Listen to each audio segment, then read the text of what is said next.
सुप्रभात विद्यार्थियों। आज हम कक्षा 8वीं की पाठ्यपुस्तक बसंत भाग 3 से पाठ 9 कबीर की साखियाँ नामक पाठ का आज हम अध्ययन करेंगे।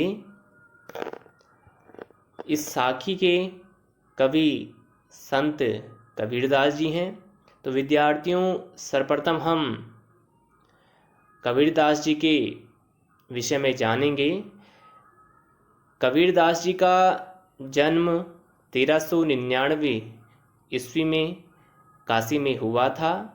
संत कबीरदास जी ज्ञान मार्गी शाखा के बहुत बड़े कवि थे, जिन्होंने अपनी कविताओं के द्वारा, अपनी रचनाओं के द्वारा उस समय के समाज में फैली हुई कुरीतियों, पुराने जाति पाति के भेदभाव को, सारी जो खराब सी बातें जो हमारे समाज में हैं, जो बहुत ही उस समय पर प्रचलित थी, जैसे जातिगत भेदभाव, धार्मिक कुरीतियाँ, तो उस समय पर यह सब बहुत प्रचलित था।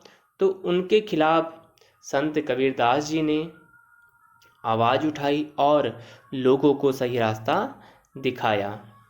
तो विद्यार्थियों, आज के इस भाग में हम कबीर की साखियाँ के विषय में अध्ययन करेंगे।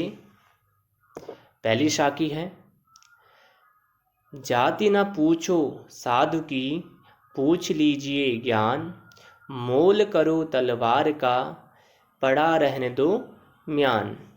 तो विद्यार्थियों, कबीरदास जी ने इस साखी में बताया है कि जिस तरह तलवार की असली पहचान उसकी म्यान को देखकर बिल्कुल नहीं की जाती है, नहीं की जा सकती है।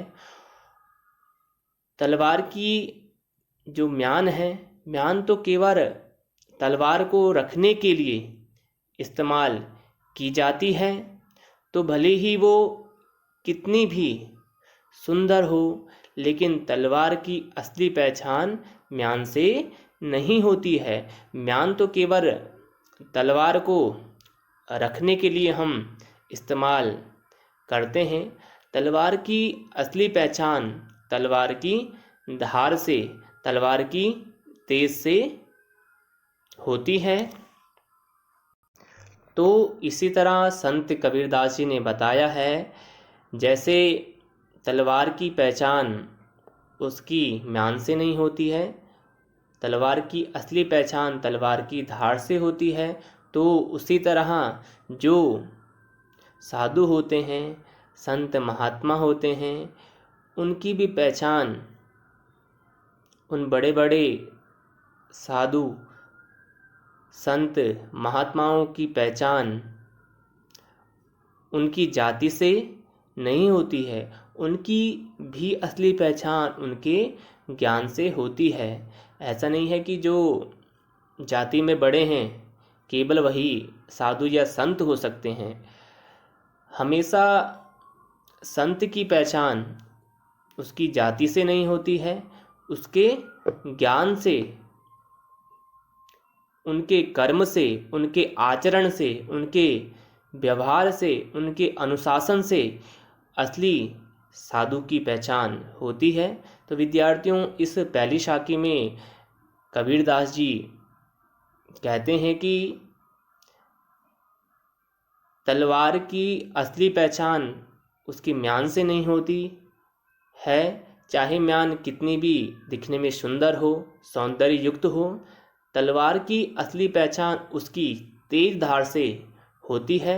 ठीक उसी प्रकार जो बड़े बड़े साधु महात्मा संत होते हैं, उनकी पहचान उनकी जाति से नहीं होती है कि वह किस जाति के हैं, उच्च जाति के हैं या नीच जाति के हैं। संत महात्माओं की पहचान उनके ज्ञान से होती है, उनके आचरण से होती है, उनके कर्म से होती है, उनके व्यवहार से होती है। यह सब प्रथम साखी में बताया गया है।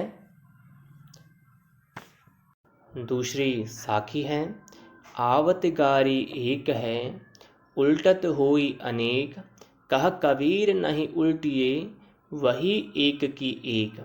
यानी कि इस साखी में कबीरदास जी कहते हैं कि जब दो लोग आपस में झगड़ा कर रहे होते हैं तो शुरुआत किससे होती है?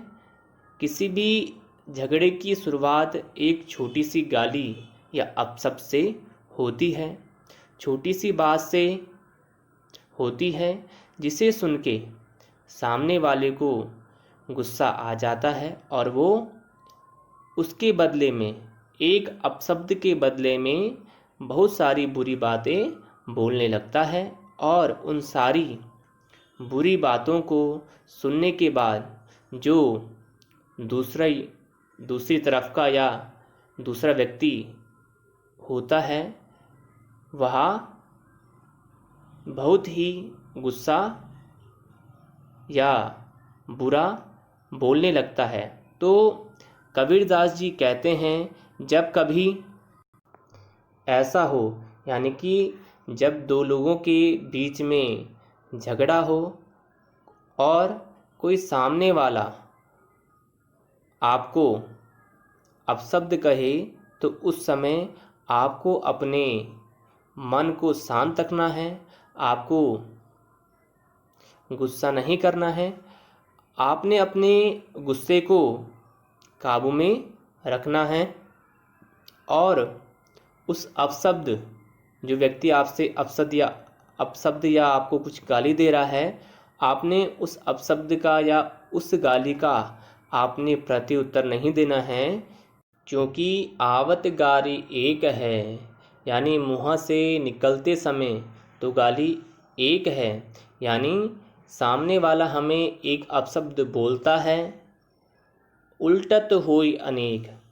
जब हम उस गाली को सुनते हैं तो उसके जवाब में बहुत सारे बुरे शब्द बोल देते हैं। कह कबीर नहीं उल्टिए, तो कबीरदास जी कहते हैं, यानी आप उन अपशब्दों पर ध्यान मत दीजिए। यदि कोई आपको अपशब्द या गाली देता है तो उनके अपशब्दों को और उनकी गालियों पर आप ध्यान मत दीजिए, उन्हें ऐसे व्यक्तियों को आप इग्नोर कीजिए। वही एक की एक। अगर आप उनके अपशब्दों को या उनकी गालियों को इग्नोर करते हैं, जो सामने वाले व्यक्ति ने एक अपशब्द कहा है, वह अपशब्द एक ही रह जाएगा।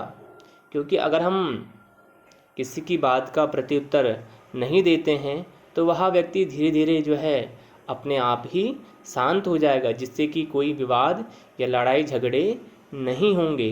तो विद्यार्थियों, कबीरदास जी इस साखी में कहते हैं कि अगर कोई व्यक्ति हमें अपशब्द या गाली देता है तो हमें कभी भी उसकी बातों पर या शब्दों पर ध्यान नहीं देना चाहिए, क्योंकि जब हम उसकी बातों पर ध्यान नहीं देते हैं तो वह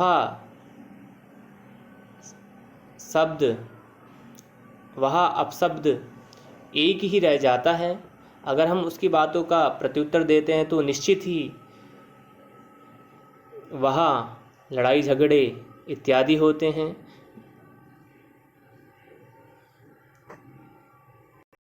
तो विद्यार्थियों, इस साखी में संत कबीरदास जी ने बताया है कि यदि कोई व्यक्ति हमें अपशब्द कहता है तो हमें उस व्यक्ति के अपशब्दों का या गालियों का प्रत्युत्तर नहीं देना चाहिए। अगर हम उस व्यक्ति के अपशब्दों का प्रत्युत्तर या जवाब नहीं देते हैं, जो सामने वाले एक व्यक्ति ने एक अपशब्द कहा है, तो वह अपशब्द एक ही रह जाता है, जिससे कि वह व्यक्ति खुद ही शांत हो जाता है, जिससे कोई विवाद या लड़ाई झगड़े नहीं होंगे। हमें जो है कभी भी ऐसे अपशब्दों का प्रत्युत्तर नहीं देना चाहिए। तो विद्यार्थियों, आज हमने आपकी पाठ्य पुस्तक बसंत भाग 3 से कबीर की साखियाँ भाग 1 का अध्ययन किया। आगे के शेष साखियों का अध्ययन हम अगली वीडियो में करेंगे। धन्यवाद।